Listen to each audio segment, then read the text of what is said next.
During public transport also we have issues in our country. Try to avoid the situation as much as possible, move away from the harassing person. Avoid sitting in corner seats, then you find it difficult to do anything against the person who is seated next to you, advancing towards you. Confront and say no. Inform an elder person and try to get the help from them.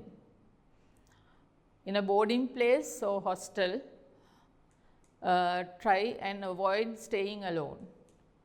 Always keep doors locked. Confront and say no. Inform parents. Inform boarding mistress. Inform a trustworthy friend.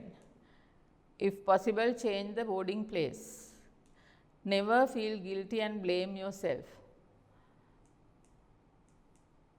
Workplace. Victim should not blame himself. Confront the perpetrator and say no clearly. Be reasonable about how others react to it. They may not offer support always. Do not be afraid and give yourself credit. Be glad that you spoke out.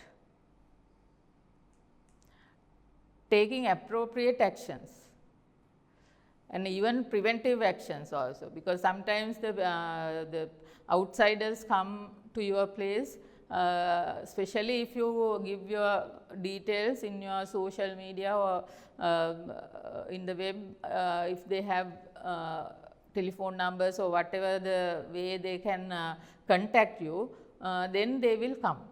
So you have to be very careful that not to give those personal things to unknown people. Try and avoid being alone. Find a way to speak out or to telephone somebody who is closer to your house. Document each incident in detail. Document your job performance and do not neglect work. Talk about it with someone whom you could trust. Make complaints to relevant authorities. Most of the places they have somebody to look after the welfare of welfare and the protection of the staff.